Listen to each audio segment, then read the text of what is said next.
그래서 지금의 속담, 그 옛날의 속담들을 지금의 세대들은 어떻게 받아들이고 있느냐. 유대다고 생각할 때가 가장 빠르다라고 하면서 모든 상황 가운데 고난을 극복해 나가야 된다. 그런 교훈을 가진 것이 아니라 지금의 세대는 어떻게 말을 하고 있느냐. 유대다고 할 때가 진짜 늦었다라고 말을 합니다. 그리고 피할 수 없으면 즐겨라라고 하는 우리가 잘 아는 군대에서 통용되는 말이지만 즐길 수 없다고 한다면 그냥 피해라라고 말을 합니다. 지금의 세대. 그리고 성공은 1%의 재능과 99%의 노력을 통해서 피땀을 통하여 이루어내는 것이다 라고 말을 합니다만 지금의 세대는 성공은 1%의 재능과 99%의 빽이다 라고 말을 합니다.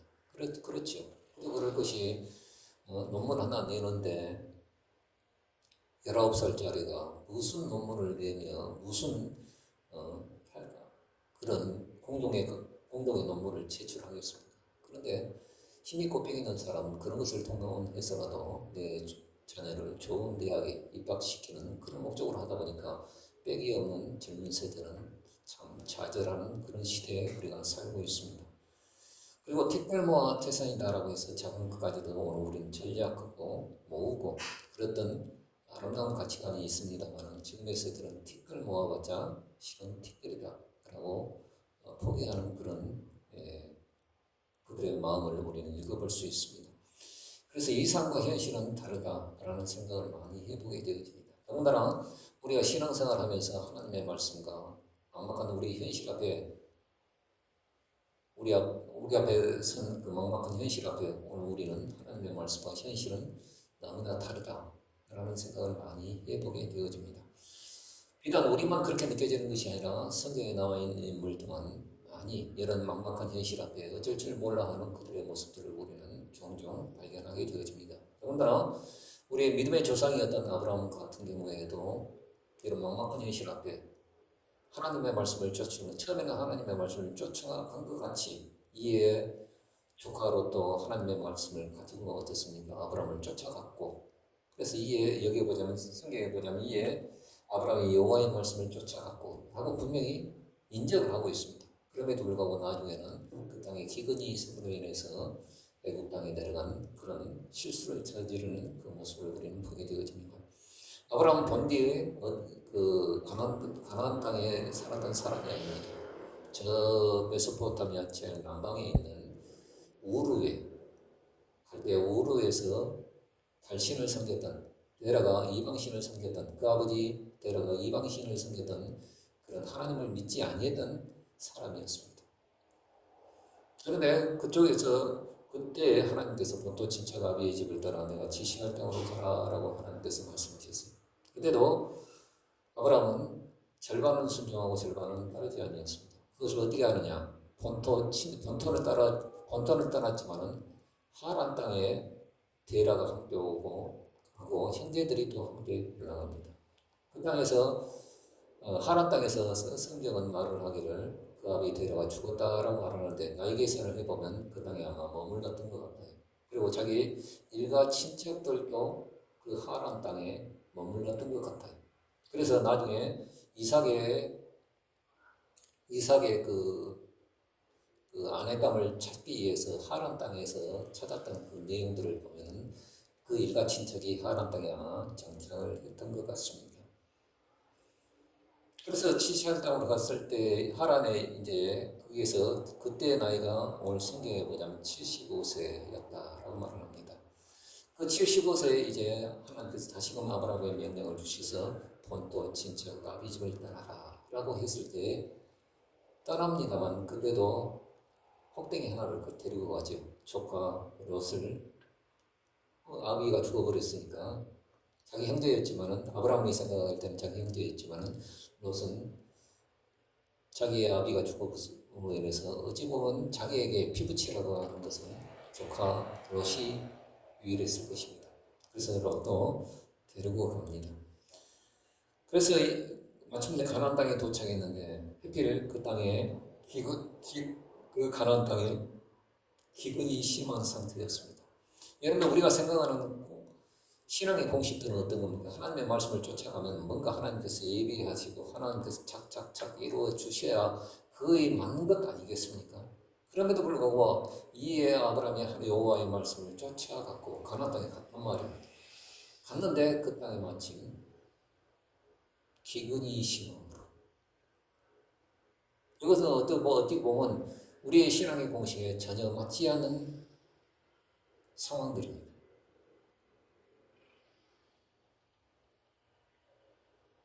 기근이 너무 심한 상태예요. 그래서 하나님께서는 큰 민족과 그 이름을 하나님께서 창대케 해주시고 복의 근원이 되게 해주시겠다 약속해 주셨지만은 약속과 그 현실은 너무나 다른 그것 앞에 어떻게 해야 할지 모르는 아브라함의 모습을 우리는 이 말씀을 통해서 읽어볼 수 있다는 사실입니다. 비단 아브라함만 그런 것이 아니라 우리 역시도 하나님의 말씀을 쫓아가고 하나님의 말씀대로 순종하고 그 하나님을 인정하며 살아가기를 원하지만 우리의 막막한 현실 앞에 오늘 우리는 어떻게 해야 할지 하나님은 도와주시지 않는 것 같고 우리의 막막한 현실 앞에 어느 것 하나 어느 한 자락 하나 하나님이 도와주신 흔적이 없을 때 오히려 그 상황들이 더 악화되어지는 그런 상황으로 치닫고 있을 때 오늘 우리는 어떻게 하겠습니까? 그래서 아브라함은 어떻습니까? 가는 곳마다 단을 쌓기는 쌓았지만은 여호와의 이름을 부르는 단을 쌓기는 쌓았지만은 팍팍한 그 현실 앞에 어떻게 할지 몰라서 결국 애굽 땅에 우거하려 해서 그냥 가나안 땅에 하나님께서 지시할 땅에 머물러야 되는데 애굽 땅에 그 가나안 기근이 너무 심하니까 저 애굽 땅에 우거하려 그냥 살라고 한 번쯤 다 싸갖고 애굽 땅에 내려갔습니다. 말씀과 막막한 현실의 대입이 클 때 오늘 우리는 어떻게 하겠습니까? 너무 오늘 우리 삶에 팍팍하고 너무 우리의 삶이 우리의 현실이 막막할 때 오늘 우리는 신앙보다도 오히려 그 현실 앞에 무너지는 우리의 가슴을 갖고 하나님을 의지하기보다는 현실에 인정되어지고 현실에 매몰되어지는 우리의 모습들은 없는가 다시 한번 이 말씀을 통해서 우리는 생각해 보게 되어집니다. 결국 내 생각을 앞세우다 그곳에서 큰코 다칠 뻔했지. 자기 아내를 무기라고 속였을 때 하나님의 약속도 뭐 또 다 물거품이 되어질 수 있는 그런 위기의 찰나에 참 것을 우리는 보게 되어집니다. 그래서 막막한 현실에서 마태복음 11장에 보자면 예수님께서 가르치신 내용들은 어떤 것이냐. 막막한 현실에서 약속으로 이어갈 것을 예수님은 오늘 우리에게 당부하고 있다는 사실입니다. 세례 요한은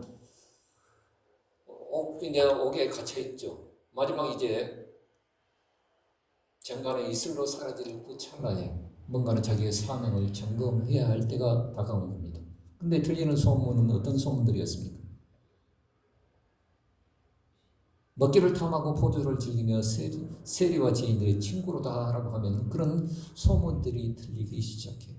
뭔가는 믿음의 그 하나님의 그 사명의 바톤들을 오실 메시아에게 던져줘야 되는데 자기가 직접 요단강에서 세례를 주었고 하나님의 그 사인도 보았지만은 막막한 담벼락에 옥중 가운데 갇혀 있을 때 어떻게 해야 될지 모르고 그래서 의심이 간 거예요. 그래서 제자들을 통해서 오실 메시아가 당신입니까?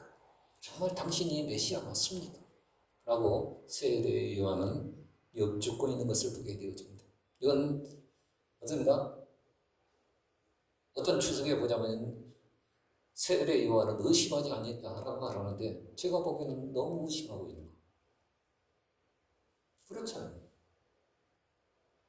지금 마지막 단두대의 이슬로 사라져버린 그 찰나에 뭔가는 자기의 사역들이 물거품이 되어지지 않기 위해서 자기가 요단강에서 세례를 주었고 하나님의 사인도 있었지만 뭔가 들리는 소문들이 너무 다르다는 거예요.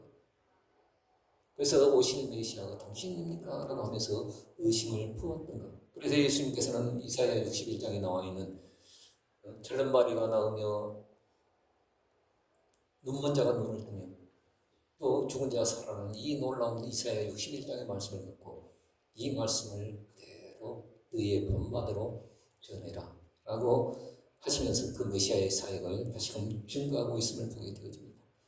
천국을 대적하는 자는 항상 피를 풀어도 애국하여도 시장통의 아이들처럼 불평하고 항상 욕만 합니다.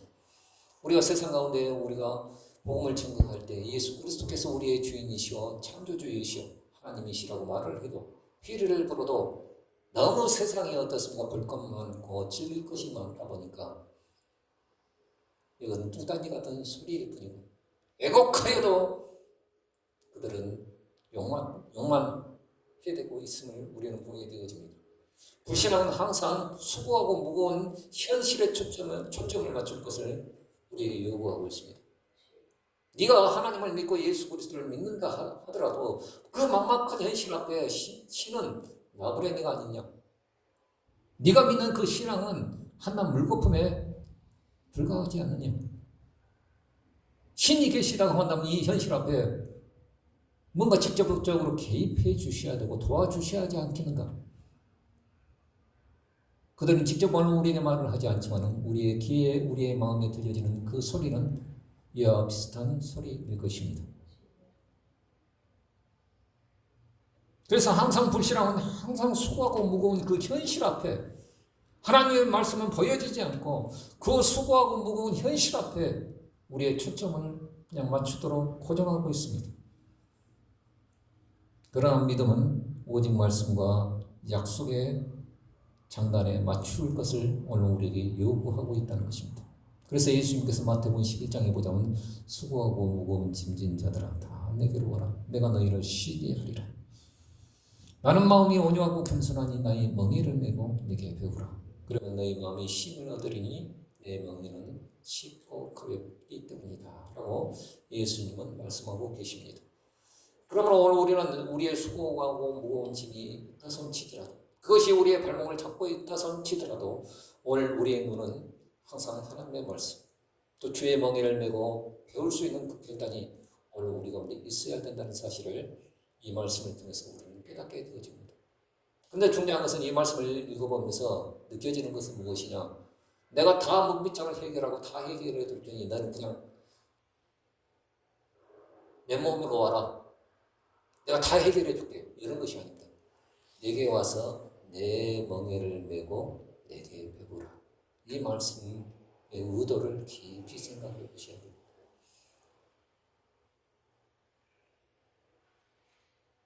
우리가 예수 믿는 것은 도깨비방망이처럼 어떤 예수 이거 뚝딱 하다가 하니까 확 나오는 것 그런 정도가 아니라 일단은 주님의 멍에를 메고 주님을 배워야 한다는 사실을 오늘 우리에게 요구하고 있다는 것입니다.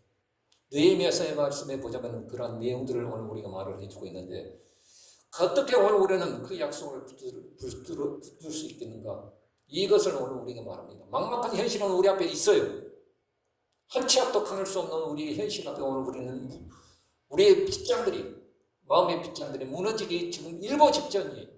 그럼에도 불구하고 오늘 우리는 믿음의 눈을 들어서 그 하나님을 앙망하고 나아야 되는데 어떻게 하나님의 말씀을 붙들 것인가? 느헤미야서는 오늘 우리에게 귀한 교훈의 팁을 오늘 우리에게 전해주고 있습니다. 느헤미야는 포로 3세대의 아닥사스 왕의 술 맡은 가늠자였어요. 술 서빙하는 그런 정도가 웨이터가 아니라 그 사람의 그 아닥사스 왕의 채찍꾼이어서 경제나 정치나 전쟁을 논할 정도로 해박한 정치적인 입지를 가지고 있는 사람이 느헤미야였습니다. 그런데 친척이었던 하나나로부터 예루살렘에 갔다가 보고 들은 내용들이 뭐냐면 성벽들이 다 무너졌다는 거예요. 에스라 학자가 다 수르밥에 다 성전을 세워놓고 에스라 학자가 종교 개혁에 놀라운 풍을 일으켰음에도 불구하고 세월이 지날 때 그 성문들이 불타버리고 다 해파되어져 버리고 성벽들이 다 무너졌다는 거예요. 똑같은 말씀입니다. 아니 하나님이 임재해 주셔서 70여 년 전에 저 수르바벨을 통하여 왕족을 통하여 어떤가 그 땅에 성전을 짓게 하시고 또 에스라를 통해서 어떤가 부흥의 놀라운 기적을 초막절의 행사를 통해서 놀라운 부흥을 경험하게 하셨는데 세월이 흐르니까 어떻습니까? 이것이 성문도 소화되어 버리고 성벽도 다 무너져 버렸다는 거예요. 너무나 하나님의 말씀과 그 현실은 너무나 갭이 큰 것을 우리는 보게 되죠. 이런 현실 앞에 느헤미야는 4개월 동안을 하나님 앞에 금식하고 계속 금식했다는 것이 아니라 하나님 앞에 모든 것을 내려놓고 하나님 앞에 넉 달 동안을 울며 가슴을 찢으면서 하나님 앞에 기도하지. 그저 신세 타락하는 그런 울분의 기도가 아니라 하나님 돌아오고 하나님 앞에 회개하고 돌아온 자를 하나님께서는 신명기 말씀을 통하여 분명히 다시금 회복해 주신 것을 나는 알고 있습니다. 저 바다밖에 갔다 할지라도 그 백성을 저렇게 해서 다시금 이곳으로 돌아오게 하시는 그 놀라운 하나님의 약속을 나는 압니다. 이 말씀을 기억하옵소서. 이 말씀을 기억하옵소서. 하나님 앞에 통촉하며 그 하나님 앞에 눈물로 기도하는 느헤미야의 기도를 우리는 들어볼 수 있습니다. 그래서 9절에 보자면, 느헤미야서 1장 9절에 보자면 이렇게 기도하고 있습니다. 한번 같이 읽어봅시다. 시작. 하늘 끝에 있을지라도 내가 거기서부터 또한 내 이름을 두려고 택한 곳에 돌아오게 하리라 하신 말씀을 이제 창건때 기억하옵소서. 모세를 통해서 하나님께서 주셨던 그 말씀, 또 솔로몬이 어떤가 하나님 앞에 성전을 봉헌하면서 드렸던 그 말씀이 뭐냐면, 먼 하나님의 말씀도 행하지 않을 때 그 백성은 다 흩어버리라는 그 말씀대로 이 백성을 다 흩으실 것은 압니다. 그러나 그들이 멀리 바다밖에 하늘 끝에 있다 할지라도 하나님 다시금 모아주시는 그 하나님의 회복의 은혜가 모세를 통하여 솔로몬을 통하여 다시금 증거되어진 그 말씀을 붙잡고 느헤미야는 이 말씀을 창건대에 구하옵나니 기억하옵소서 라고 하면서 넉 달 동안을 하나님 앞에 울며 불며 기도하고 있는 거예요. 이 말씀을 느헤미야는 붙잡았습니다. 또 아닥사스 왕의 허락을 얻어서 뭔가를 할 수 있도록 은혜를 하나님 앞에 간절히 구했습니다.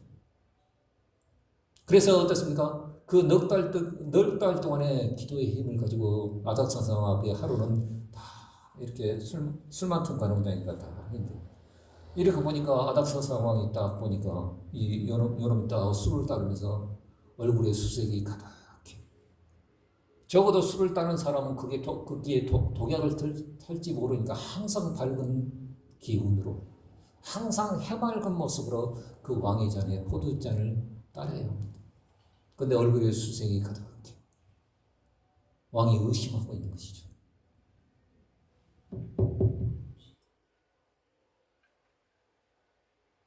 그때 느헤미야는 잠깐 한 1초나 기도했겠죠. 주여 도와주세요. 내가 내 마음이 괴로워서 이렇게 한 것이 아니라 내 친척 하나님을 통해서 내 고국의 상황들을 들어보니까 성문은 다 불타버리고 성벽은 다 무너졌다고 하는데 내 마음이 좋지 않습니다. 왕이시여, 나로 하여금 총독의 자리를 주사 그 모든 일들을 행할 수 있는 특권을 주시고 내가 이 일들을 할 수 있도록 기회를 주십시오. 그래요. 이미 어떻습니까? 이 아닥사스 왕은 누구의 정확한 것은 아니겠습니다만 누구의 아들이었을까라고 생각해 봤을 때 그세스 왕 다음의 왕이거든요. 그럼 에스더가 왕후였을 때 왕이 되어진 왕이 아닥사스 왕. 적어도 어떻습니까? 유대인에게 있어서 그 모든 것들을 다 알고 있는 왕이었습니다. 그래서 모든 것을 다 제가를 해서 다 하도록 이루어진 것을 보게 되었습니다. 적어도 그런데 중요한 것은 느헤미야의 기도를 보면은 참 오늘 우리가 그 기도의 내용들을 보면 우리의 기도와 뭔가는 다르다는 사실을 우리는 생각해 보게 되어집니다. 우리의 기도가 힘이 없는 것은 뭡니까?